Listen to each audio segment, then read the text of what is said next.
immeuble par immeuble, rue par rue, étage par étage, toquer chez les gens et les rencontrer pour parler santé avec eux.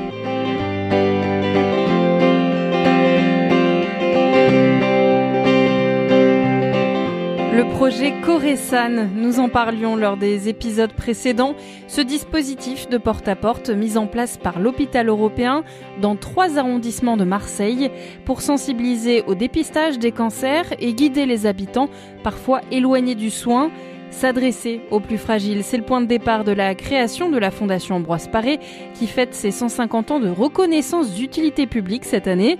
Tout commence en 1839 quand Madame Favier décide d'ouvrir une infirmerie. Aujourd'hui, c'est au cœur de l'hôpital européen que ces valeurs perdurent et que la mémoire des générations résonne. Soignants, agents d'entretien, brancardiers, équipes administratives, mais aussi patients ou familles, des vies qui se croisent et se soutiennent au fil du temps, avec le souci d'aller vers et de ramener vers le soin.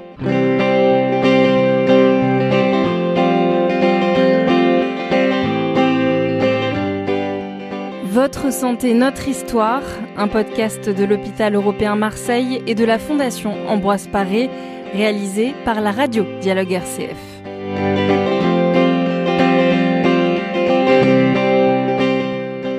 Et aujourd'hui, nous recevons Dorothée Balma, cadre de santé à l'hôpital européen, co-coordinatrice du projet Corésan, mais aussi en charge de la PAS, la permanence d'accès aux soins.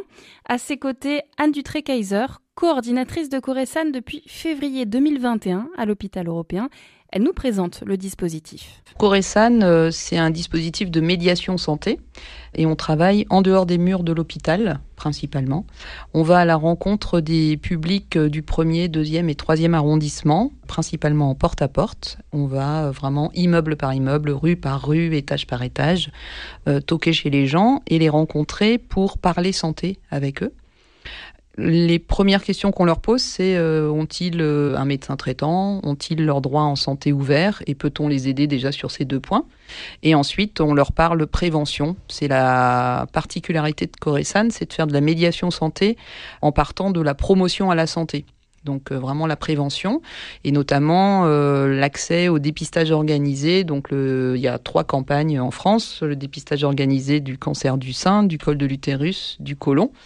Et puis également tout ce qui est rattrapage vaccinal pour se conformer au calendrier vaccinal français. Et une fois que les personnes ont l'information, si jamais elles ne sont pas à jour, si elles souhaitent bénéficier d'un accompagnement, on les accompagne vers les dispositifs de prévention, mais aussi vers les parcours de soins si des problématiques de santé émergent et dans lesquelles elles ont des difficultés à naviguer, à s'orienter, à comprendre ce qu'on leur propose. Et donc nous, on est vraiment là pour les accompagner à la fois sur la prévention et sur les parcours de soins. Ce porte-à-porte pour parler santé avec les habitants est réalisé à chaque fois par des binômes. Qui sont composés d'un médiateur santé salarié de notre équipe. On en a 4 actuellement. 2 sur le 3e arrondissement qu'on a découpé quelque part en 2 parties. Plutôt une partie Belle de Mai, plutôt une partie Saint-Mauron. On a une médiatrice sur le 1er qui est plutôt sur Noailles et sur Belzins. Et une médiatrice sur le 2e arrondissement qui va cibler plutôt des quartiers comme la Butte des Carmes, Montaulieu, Marché du Soleil, Forbin, etc. Et le binôme, il se compose d'un de ces médiateurs salariés et d'un habitant bénévole qu'on appelle ambassadeur de santé et qui donne au projet une demi-journée par semaine de son temps.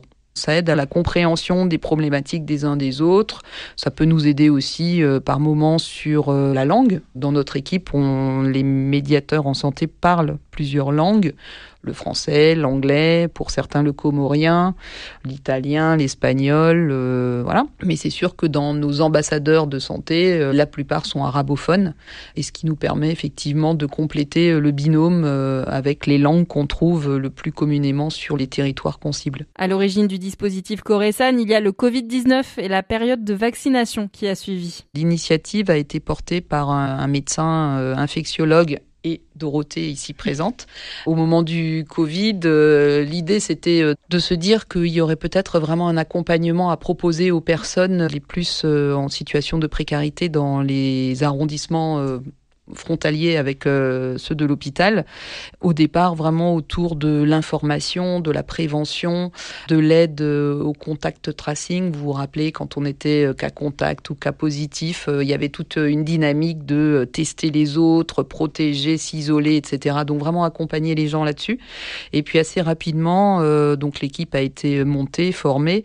On travaillait à ce moment-là plutôt en binôme avec des libéraux, des infirmiers et des médecins libéraux de la médecine de ville, pour faire du dépistage, donc du test, mais aussi de la vaccination. Et puis ça a duré pendant presque 2 ans. Et au moment où le Covid s'est calmé, on a discuté avec l'ARS, qui était notre financeur unique à ce moment-là, de l'avenir de ce dispositif. Est-ce qu'on voulait l'éteindre avec le Covid, même si le Covid s'est pas éteint, ou est-ce qu'on voulait quelque part le poursuivre, mais sous un format un peu différent. Et c'est ce qu'on a convenu avec l'ARS de poursuivre avec des nouvelles thématiques de santé publique, donc les dépistages organisés des cancers, le rattrapage vaccinal, mais aussi un gros volet évaluation pour essayer de mesurer plus finement l'impact que ça avait, notamment dans la réduction des inégalités d'accès à la santé, qui sont très très marquées à Marseille et très marquées dans les territoires où on travaille. Aux côtés d'Anne Dutré-Kaiser, Dorothée Balma, cadre de santé à l'hôpital européen, en charge de la PAS, la permanence d'accès aux soins. C'est un lieu de soins ambulatoires porté par l'hôpital qui permet aux patients n'ayant pas de droit ouvert à la sécurité sociale de pouvoir accéder à des soins. Donc c'est aucun droit ouvert ou droit partiel, mais aussi la coordination des parcours complexes pour les gens très éloignés du soin, les grands marginaux, les problématiques de langue qui freinent l'accès au parcours de soins. La PAS a ouvert en septembre 2023 pour la première fois. C'était quand même une volonté de la structure et du docteur Robonnet et moi-même depuis très longtemps, mais on a eu le feu vert de l'ARS en 2023 qui nous a permis d'ouvrir cette consultation. Donc l'équipe se compose d'une infirmière, d'une assistante sociale et à l'époque de l'ouverture d'un mi-temps de médecine générale. Et l'idée, c'est de pouvoir offrir une prise en charge médico-sociale autour du soin pour, d'une part, faire le point sur la situation sociale et ouvrir les droits en santé, mais dans le même temps, amorcer les soins les plus urgents et éviter les retards de prise en charge. Il s'agit d'une première étape avant un retour vers un parcours plus classique de soins. L'idée, c'est certainement pas qu'ils restent suivis à la PAS tout au long de leur parcours de soins, mais qu'on amorce les soins les plus urgents, qu'on ouvre les droits à la santé avant qu'ils arrivent à retrouver ce qu'on appelle un peu le droit commun, c'est-à-dire la médecine de ville principalement. Et quand on demande à Dorothée quelle valeur elle a le sentiment de porter à travers ces dispositifs, ça fait écho aux valeurs même de la structure et de la fondation Ambroise Paré, c'est-à-dire on a quand même écrit sur la façade de l'hôpital l'humain au cœur de nos soins, et donc je pense qu'on répond en tout point sur ces 2 dispositifs à ce principe qui est le soin pour tous dans les meilleures conditions, pouvoir permettre à des gens de comprendre le système de soins, d'y accéder, de bénéficier d'une prise en charge qualitative et d'être accompagné dans les meilleures conditions. Et pour Anne, c'est vraiment se donner les moyens aussi de pas seulement attendre que les personnes viennent à l'hôpital, mais c'est effectivement prendre les devants parce que on sait que les inégalités d'accès à la santé, elles commencent par le premier pas qu'il faut faire pour se saisir de ces dispositifs, de par leur complexité ou de par d'autres problématiques de vie qui font que la santé, elle est parfois reléguée à des priorités moindres. Donc nous, c'est vraiment tout ce travail autour de aller vers les personnes, les sensibiliser à l'intérêt de prendre soin d'eux, de leur famille, et de leur donner les moyens et l'accompagnement nécessaire pour que ce pas soit franchi, et ensuite les accompagner un peu dans la durée jusqu'à ce qu'on perçoive que soit les conditions sont satisfaisantes parce que les droits sont ouverts, par exemple, mais aussi parce on considère que la personne a un degré d'autonomie qui va lui permettre un petit peu plus durablement de prendre soin de sa santé et de celle de sa famille. Dorothée Balma salue aussi la complémentarité de ces 2 dispositifs. Non seulement la PAS s'adosse à Corésan quand le public rencontré a une problématique de droit qui va entraver le soin, et donc c'est le relais.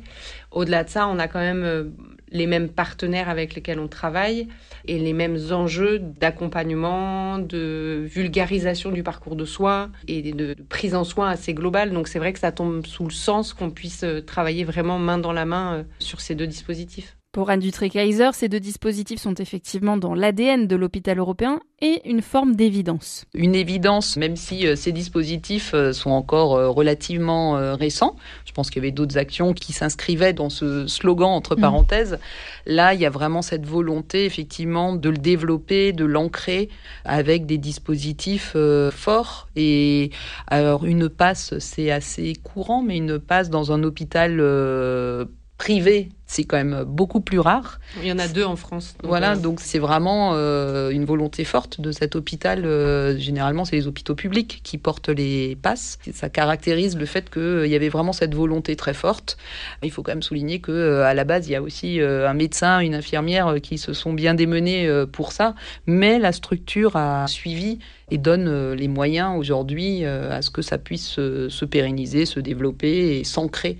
Et je pense que dans peu de temps, on sera nous-mêmes l'ADN, la formule se matérialisera aux yeux de tout le monde, je dirais, aussi par ces dispositifs-là. Et du côté des habitants, la reconnaissance se fait sentir vis-à-vis du dispositif Coresan. Bon, il y a beaucoup de témoignages de gens qui, effectivement, sont souvent dans une certaine gratitude qu'on soit venus. Ils sont assez étonnés souvent que l'hôpital se déplace pour venir toquer à leur porte et voir s'ils vont bien et qu'est-ce qu'on peut faire pour eux. C'est pour ça que l'accueil est souvent très bon. Et puis, effectivement, il y a plein de situations où les gens vont nous témoigner de ce que ça a pu permettre parce que on les a encouragés, accompagnés, motivés à prendre soin de leur santé. Donc généralement, c'est vrai qu'on a un retour très très favorable des personnes qu'on va voir à domicile ou dans la rue, parce qu'on rencontre aussi plein de gens dans la rue par les stands qu'on fait ou dans d'autres dispositifs. Pour la passe, Dorothée Balma se réjouit, elle, de la réussite des parcours de soins. On a quand même eu des prises en charge très complexes. J'en ai notamment une en tête d'un monsieur, un grand marginal, qui est arrivé à la passe en fauteuil roulant avec une infection très grave. Et puis, par le temps passé à la passe, le lien de confiance qui s'est créé et puis ces passerelles qu'on a créées au sein des services hospitaliers et de la bonne volonté de chacun, on a réussi à conduire un projet de soins qui a du sens et qui lui permet aujourd'hui d'être debout. Après, son projet à lui n'était absolument pas de rentrer en institution et d'être hospitalisé, mais il a fallu gérer un soin en ambulatoire parce qu'une nuit à l'hôpital, comme il y avait son chien, c'était pas possible. Et du coup, c'est toutes ces composantes du soin spécifiques aussi à ce type de public qui permet de matérialiser que ce qu'on fait a du sens, en fait. La Fondation Ambroise Paré célèbre les 150 ans de sa reconnaissance d'utilité publique cette année. Dorothée Balma, puis Anne Dutré-Kayser nous confient leurs souhaits pour l'hôpital européen et sa fondation pour les 150 prochaines années. De continuer à porter les valeurs du soin pour tous et de continuer à être audacieux dans les projets qu'il pourrait mener et ne pas se contenter de ce qu'on sait faire et aller chercher ce qu'on sait moins faire. On l'a vu avec Coresan, on le voit avec la passe, qui ne sont pas des choses classiques portées par un hôpital privé à but non lucratif. Et du coup, l'envie et l'audace qui caractérisent cet hôpital. Je rejoins totalement Dorothée et puis je pense que c'est aussi vraiment de continuer à se voir comme un maillon. C'est pour ça aussi qu'on parlait des partenariats tout à l'heure. On a vraiment tout un maillage de partenaires de santé, mais aussi dans le social, culturel, etc. On fait un peu partie d'un tout. On est vraiment dans une inscription territoriale.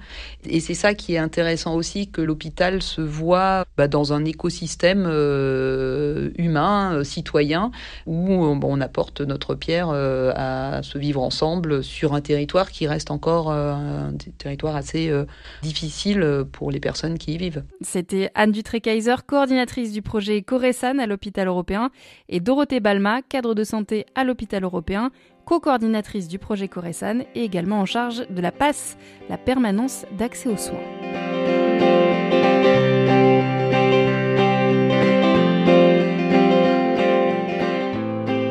C'est la fin de cet épisode de Votre Santé, Notre Histoire, un podcast de l'hôpital européen Marseille et de la Fondation Ambroise Paré, réalisé par la radio Dialogue RCF. Merci à Anne et Dorothée d'être venues témoigner dans les studios de Dialogue RCF. Et si vous voulez soutenir la Fondation Ambroise Paré pour la recherche, le matériel ou les soins, c'est possible en faisant un don sur le site hôpitaleuropéen.fr.